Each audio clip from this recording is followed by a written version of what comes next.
Welcome back. We're in the Price Chopper kitchen having some fun with spaghetti squash. And this is one of my all-time favorite foods, which is why we're thrilled to have Jessica Bjorgaard with Price Chopper joining us with a quick how-to.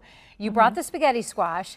Something that was surprising to learn is you say you should cook it a little bit beforehand before you even start slicing it. Right. So anyone who has tried to cook spaghetti squash knows it's really hard. Like the skin is really hard. Use a saw. So we have a couple tips of how to cut this without chopping a finger off. Right. First, which is the opposite of what you want to have happen in the kitchen. First, if you put a towel down, it helps it so it doesn't slide since it's round. Second, we're going to microwave it or roast it a little bit before we actually cook it or before we actually cut it as well. If you're microwaving it, about 5 minutes or so, depending on the size of the squash. But before you do that, so that it doesn't explode in your microwave, just put a few little slices into it with a small knife. You don't need a big knife yet. Like what you do on a plastic cover of a microwave meal? Right. To like let the air out and stuff? Okay. So, because the moisture in there will expand if it doesn't have a way to vent. And I'm doing this sideways because we're actually going to cut it into rings instead of cutting it long way, which a lot of people cut spaghetti squash long way, but then you get to the stem and the other side and it gets even tougher to cut. Yeah, it's impossible. So once you get slits put in there, you're going to put it on a microwave safe plate, pop it into the microwave, and we have one ready to go. The magic of television. Now, how long did you do that for? 5 minutes? This was 5 minutes about for a medium-sized squash. And then it will be hot. This has been cooling for a little bit, so it's not. But once it's been microwaved for a little bit, then this slicing becomes so much easier. Oh, that is easier. And you also slice it sideways because when you're actually making a spaghetti or a pasta substitute, this gives you the longer noodle type substance. Right. So the strands of the squash actually go around, not long ways. Okay. So that you slice it up. We have some right here that we've already sliced up and started to prep to actually roast it. And why you want to roast it is it just tastes so much better.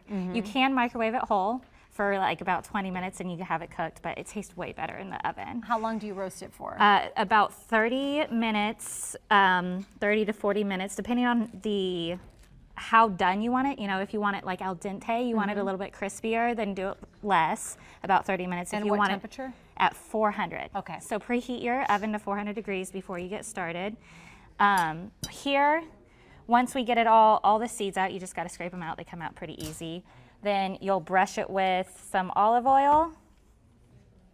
Now, did you already roast these, or have these just been sitting and marinating? These have just been sitting in the olive oil. These haven't been roasted yet. And then you just sprinkle with a little salt and pepper. Okay. And then once you get the whole squash done, then it's ready to go in the oven. It's as simple as that. Beautiful. We have one already to show you, so I'll pull this out really quick. Gosh, that looks like you could just eat that. Yeah, I mean, I don't cutting it and making it into a pasta. Yeah, I don't even put anything on this really beyond this.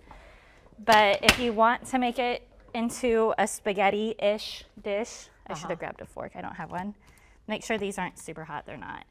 And just lift it up and scoop it out, and then scoop it out of the ring. They look like noodles. Yeah. If you haven't tried this, it's pretty fun, and it's delicious. So it's just something to kind of make the meal more interesting. And then you can put whatever you want in it, pasta sauce or Parmesan or what have you. To top it with a little bit of lemon, and then basil. Fresh basil, so good. And then some Parmesan cheese. Beautiful. And then nice clean meal. Jessica, thank you very much. Really great tips on how to make spaghetti squash spaghetti. For more great ideas and fresh dish recipes, visit mypricechopper.com. You can also find demo videos and get extra how-to help. Christine? I am hungry.